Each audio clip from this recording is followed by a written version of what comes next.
Good, you are here. Clario has made good on his promise. We are making ready to free your ship. I say still that you are fortunate. The ship was nearly lost, but it will float. For how long, I cannot say. You will wish to find a friendly port with some speed, I think. So you will go to the great Kahanga city as well. You must sail north for some time, and then a little east. Take care in Nekitaka, outsider. It will close its jaws around you, and you will never notice. Come, we will see your Defiant out to sea.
We should address the matter of our ship's resources before we get underway. It saddens me to inform you that we lost several crew and most of our provisions during the storm. However, Port Margé appears to be well supplied, and I expect the recent disaster has left several sailors in want of a ship. I suggest we contract for additional supplies and crew before we return to open water, or our voyage may indeed be a short one.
I am glad to see you in good health, my lady. I was the steward of your keep at Cad Nua, my lady. Long before your time, I had my soul bound to a throne of Ardraban. And for nearly 200 years, I felt Cad Nua and the comings and goings within it like an extension of myself. It is a strange connection to lose. Still, it would be unseemly for me to complain of loss to you, my lady. With Cad Nua in ruins, there was little purpose in waxing sentimental over the rubble.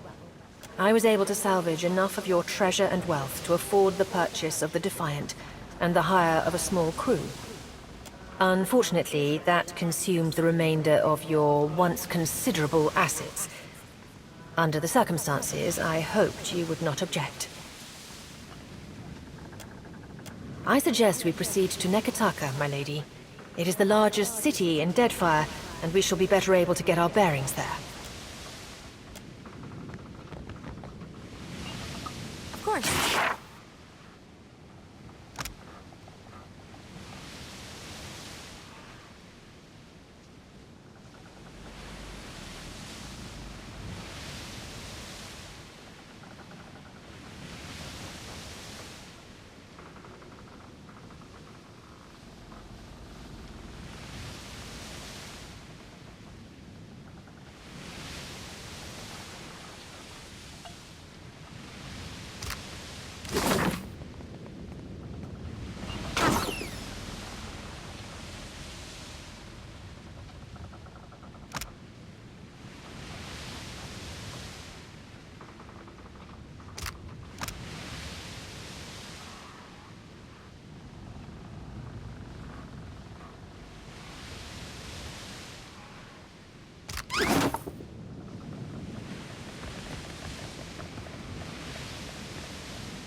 Ship life sure is an adventure, ain't it?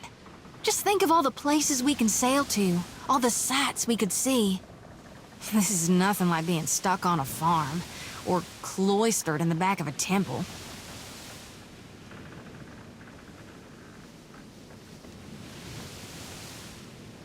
Tell me what's on your mind? They're there in my head when I sleep. And sometimes I can taste them on the back of my tongue like a smear of grit. Happens when I take in a particularly volatile soul. Go madder than I already am? I don't rightly know. It's not like I can turn my back on my duty to my god, even if it kills me. I'm glad we talked.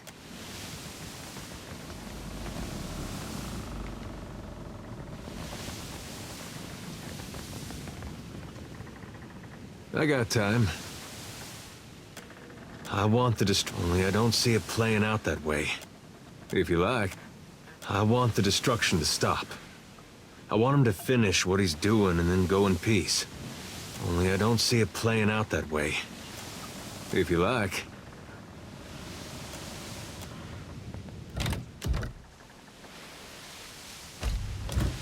Thank you again for maintaining my story in front of Vanessa and the others. I didn't enjoy deceiving them, but it seemed simpler than the alternative.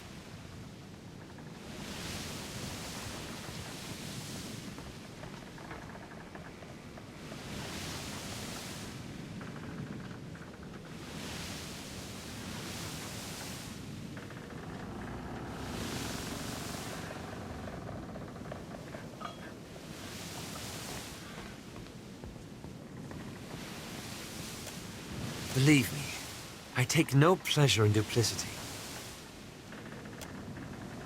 After we parted, I set out to destroy the Leaden Key. It's controlled us for too long. I wanted to free Kith from it.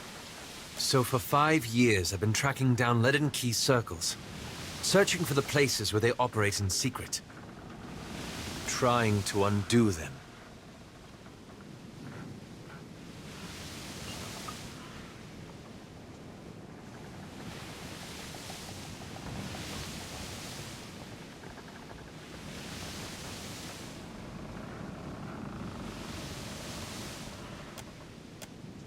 The task has been more difficult than I anticipated.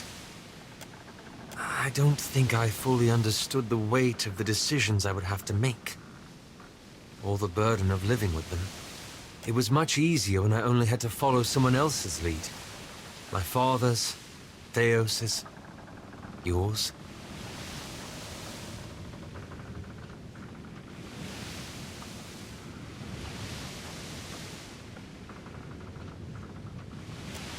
I wish I knew. After we defeated Theos, I thought the hard part of undoing his work would be tracking down the Leaden Key's members and operations. Perhaps this would be easier with an example. I went to a village in Old Valia, a run-down backwater of a place. Aye, right home like it was.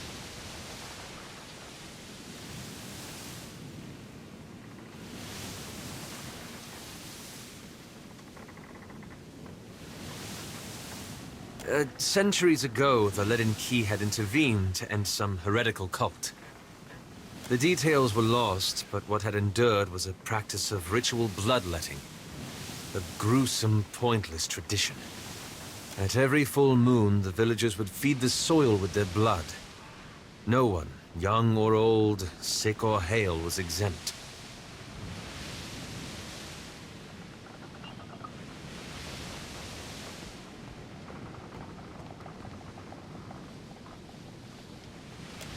The village priest administered the practice. Grim old fellow. Reminded me of Theos.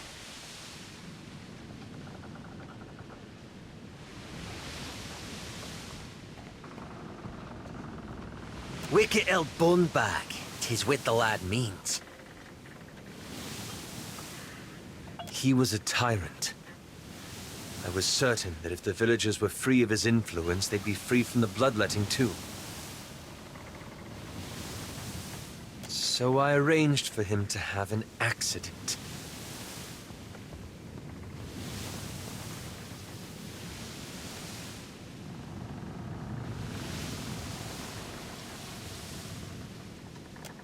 The old man died, and the villagers were terrified. They were convinced his death was an ill omen. They blamed it, and every other mishap that befell them, on their lack of faith. So they began bloodletting every week, turning on their neighbors for giving too little. Instead of a handful dying each year, a few perished every week.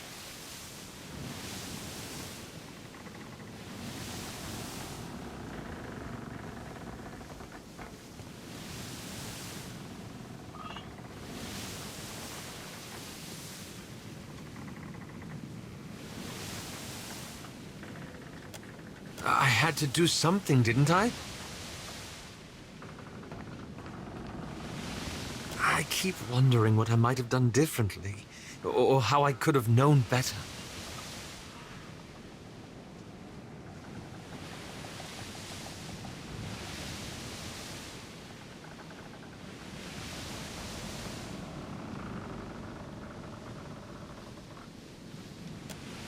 I suppose so. I should get some rest. It's been a long day, and you've given me a lot to think about. Ah, that. I'm looking for an old Leaden Key sect. I've found several references, but I want to be sure. Please, let me go over my notes again. Then I promise I'll tell you everything.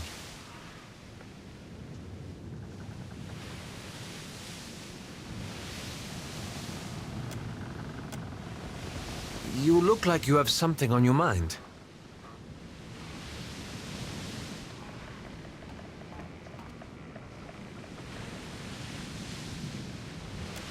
It's been a while since I've been able to speak candidly with anyone, especially about the Leaden Key. It's unexpectedly liberating. As a matter of fact, I did. I saw my mother for the first time in years. She was well. She'd been living with her Thane for quite some time. I don't think she'd been to see my father since I left. I used to blame her for her long absences, for not intervening directly with my father.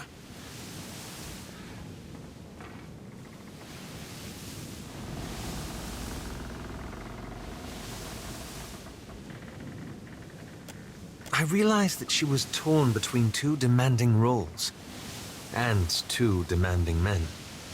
I used to resent her for failing to protect me, but I understand now that her absence is what allowed me to grow. Intentionally or not, she gave me the space I needed to learn a degree of independence.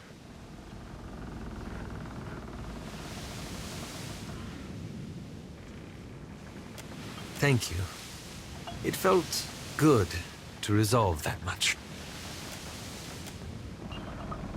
It's one thing to forgive my mother for her absence. Quite another to excuse him. My father was steward to an earl in the Seathwood. My mother entered into a hamnig with a thane when I was very young. I think they must have loved each other once, but I recall little evidence of it.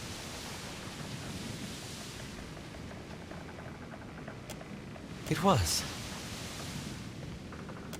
Well, they seem largely competent. I would feel better about that were they not run by profiteers and animancers. Governor Clario seemed honest and well-intentioned. So one wonders why he was stationed at such an out-of-the-way post.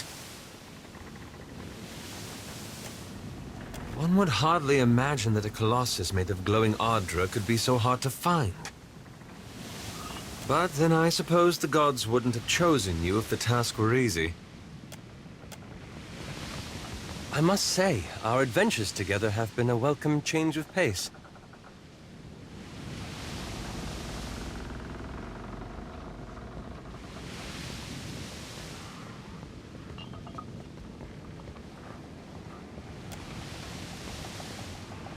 When we first met in the Deerwood, you were struggling for your sanity. Now you're fighting for your soul. I can't imagine the weight of that burden. And yet you've borne it, and more remarkably.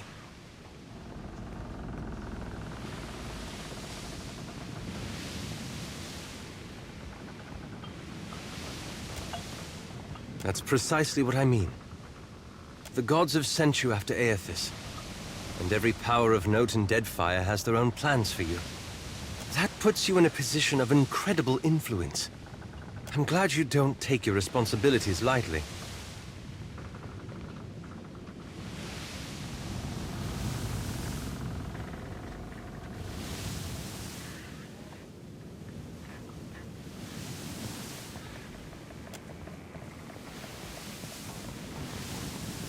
If only more people thought as you do. I hope you'll remember this in the days to come.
Ado Watercadno. On behalf of the Principi Sempatrina, I must request we meet in parley.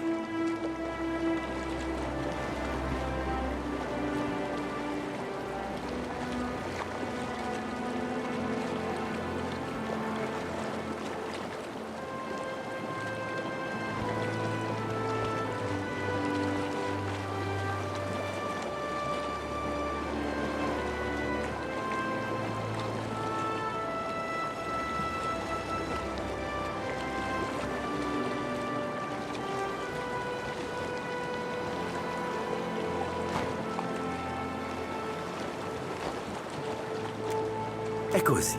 It has been some time since I last asked another's permission.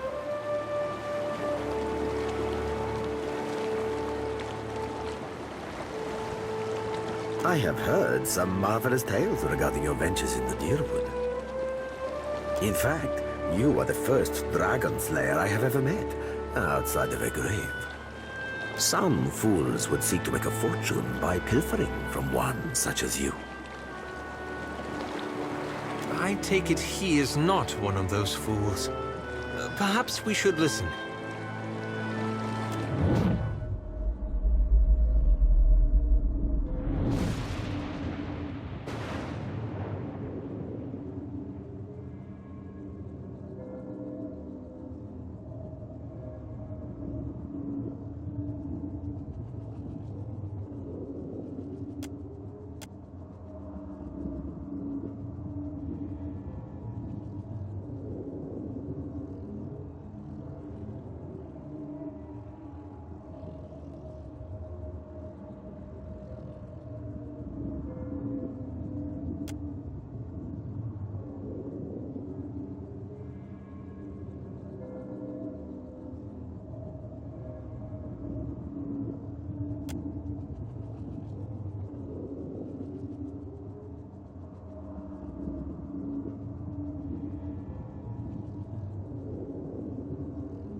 I believe you have met such a fool.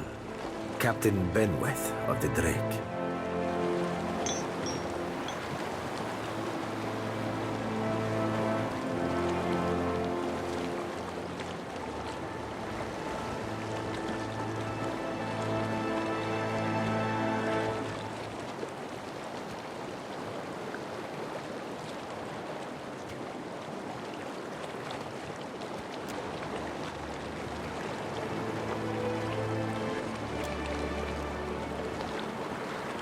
Voxen of Ubilnet Merla.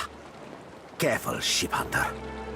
Mind that you do not confuse a useful skill set for a non-expendable one.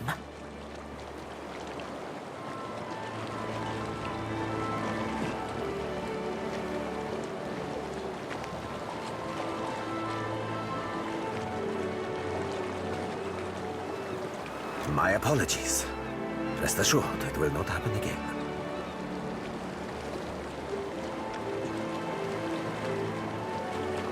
Apologies, Captain. Didn't mean it, really. We're up all night, you know, searching out our friend here. You've been at sea a while. Your mind starts playing tricks on you, eh? Well, mine plays tricks on others, too. Usually don't mean much. Maybe see a bit of shadow, hear a bit of tune. Not unless the person's sensitive. Like, say, a watcher.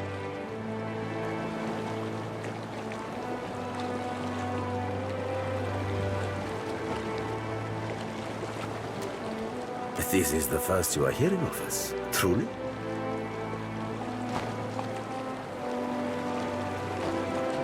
We are a magnificent but largely landless people, so we have come to own the sea. To survive, we must seize prosperity where we can.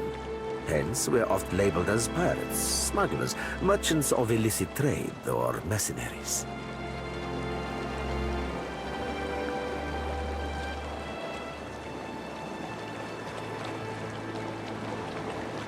It will not always be so, but it is for now.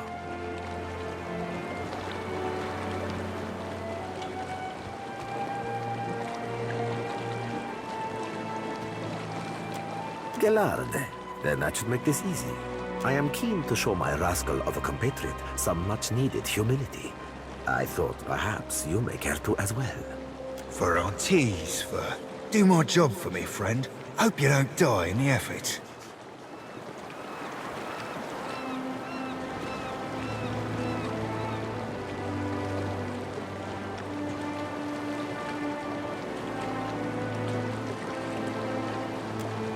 Benweth is no captain of mine, Aimika. It is not beneath my flag his drake sails.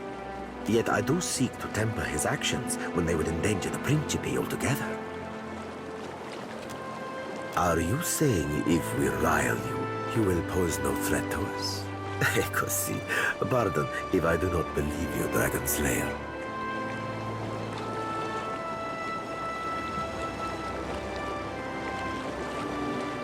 Word of Benweth's raid on the Defiant will spread throughout the Deadfire.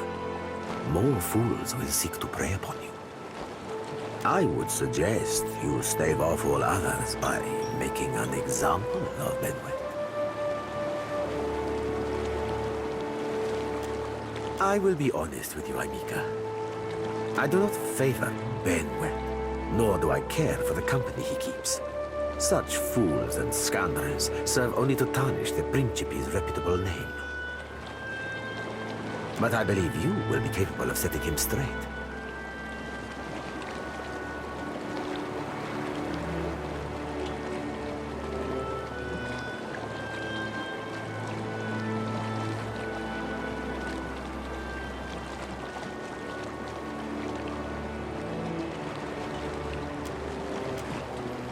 Of course, Aimika. Work with me, and I will weight your pockets with gold. When you have dealt with my problem, I will prepare a fine welcome for you at my port. Now, a tip for you.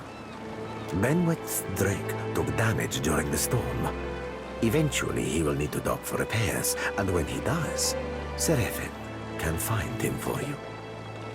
He is rather an unrefined creature, but he is a most skilled ship hunter, I assure you. Unrefined? Begging your pardon, Captain, but I'd be the high fucking model of the gentleman of fortune. As for Benweth, that sucker of squid tits be as predictable as the tide. I'd wager all my furriest bits that he'd set sail for Deadlight. That would be felicitous indeed, as I believe the traitor Remaro hides there as well. I quite enjoy killing two men with a single bullet. Wouldn't have even thought of it if you hadn't brought it up, sir. Now, I ain't hardly in any hurry to leave the fine company of the gentlemen of leisure, but the captain be right about me finding your mark. Adding to that, you sail into Fort Deadlight not knowing your innies from your outies, you might very well find the locals cannon fucking your boat to sodden splinters. Are you asking aside from my vaunted ship-hunting abilities, self-evident manners, and encyclopedic know-how of all things piratical?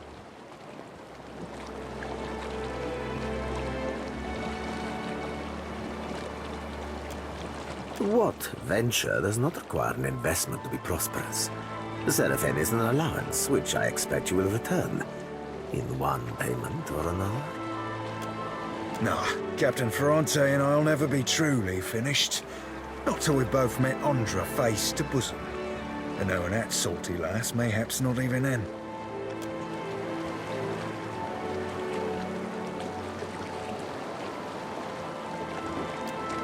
Oh, you won't be regretting this, Watcher.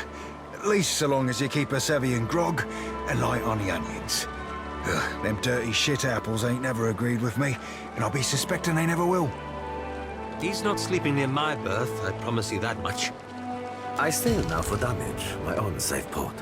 I will await you there, should you be successful in schooling our wayward captain.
Ahoy, Captain. Truth be told, Ferrante half expects us to get our asses blown out of the water at Fort Deadlight. Fortunately for you, I have this bad habit of beating the odds. Of course, I do that by way of good old traditional chicanery. And the most important part of any hornswoggle? Solid planning. Well, that and surviving. Vailian made originally. Piled them stones up a few centuries back, but gave it up when the fishmen wouldn't leave them be.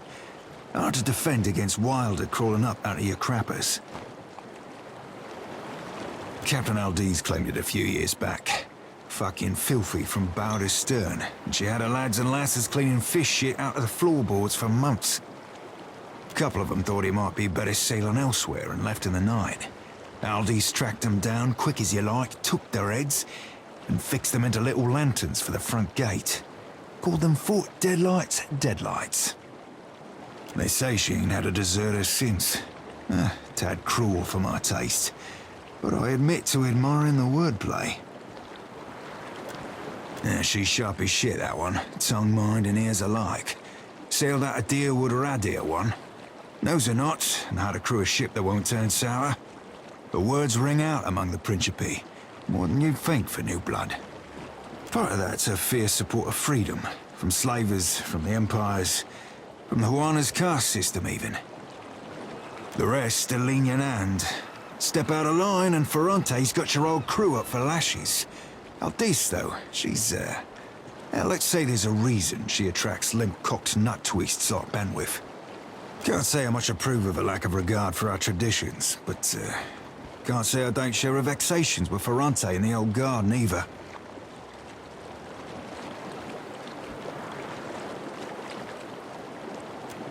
Shit, Captain. Buy a lad a drink before you go rooting through his unmentionables. Let's leave it enough for now to say I think there be a course to be charted betwixt anarchy and tyranny. She part of that. The rest, can't say how much approve. The Principe's no fleet. More a mishmash of fiercely independent captains. A lot of them take to one another like sharks to krakens. But we be bound by the slippery slip knots of tradition. Even those bucking tradition cooperate for protection against our enemies.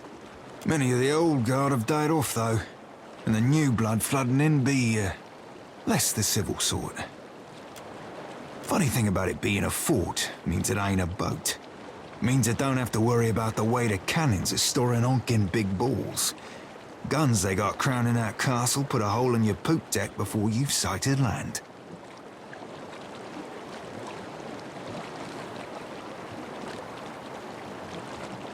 Fort itself be floored of ceiling rum-sodden fools, so that be going for us. But Aldiz keeps the crew on the walls sharp and sober. One blast of their horns and Deadlight's locked up tight as an endearing mugger night. We'll stay that way too, till any unfamiliar ships have been shot to shit and shot again.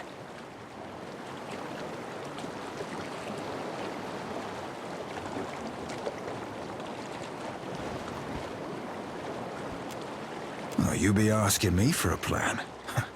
Frankly, I were curious to witness how the famed Watcher of Cad Nua would penetrate the impenetrable. But since you asked, just give me a tick. Vast. I might have pulled a plan out of this hairy blue ass after all. Way I see it, we have an option or two ranging from the wildly dangerous to the fantastically suicidal. So tell you me, Cap, what be your preferred approach to problems unapproachable?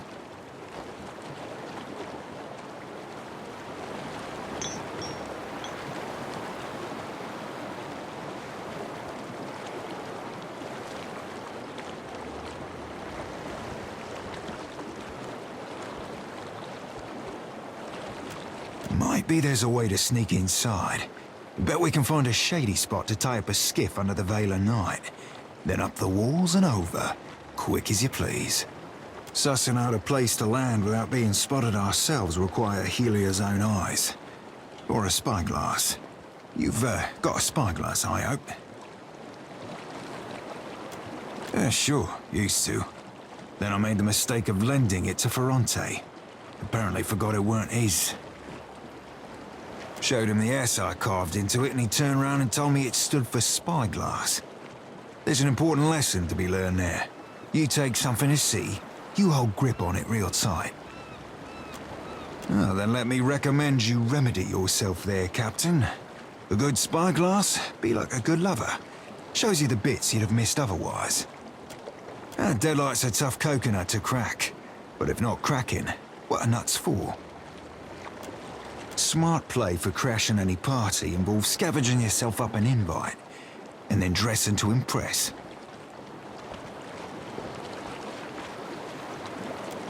Aye, Captain, from stem to stern.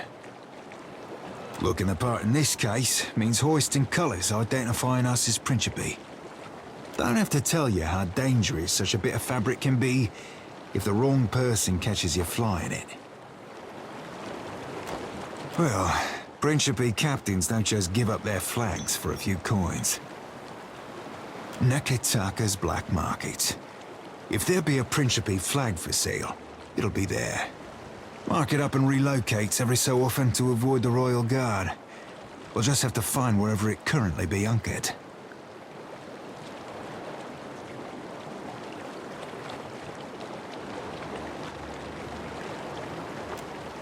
Deadlight's a tough coconut to crack.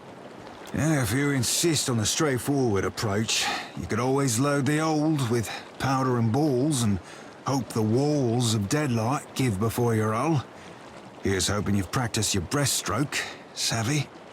If you breach the walls, you still got the guards to attend to. Adding to that a mess of pirates in multitudinous states of insobriety. And probably dress. Deadlight's a tough coconut to crack. But if not cracking, might be there's a way to sneak inside, sussing out a place to land without being spotted. Yeah, sure. Showed him the S I carved into it and he... Later, sure. No hurry here to ship off back to the Gentlemen of Leisure. Not to be telling you your business, Cap, but if we don't set sail for Deadlight, Benworth will finish his repairs and pull anchor. Oh, I did say contacts, didn't I? Contact would be more accurate, in the singular. A lass by the name of Siri. Been running the same circles for years, doldrums and fair winds. We're never family, but never on the wrong ends of arms, neither. Might have shaken the sheets a few months back. Regardless of how she feels about me, there's no love lost betwixt her and Benworth, that's for damn certain. Ugh, random? What do you take me for, Captain?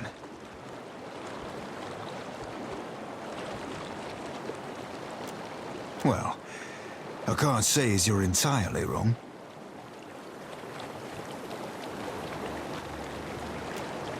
Later, sure.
Still kicking, eh? What'll it be? There's plenty of people looking for passage out of here. Let's see if any of them catch your interest.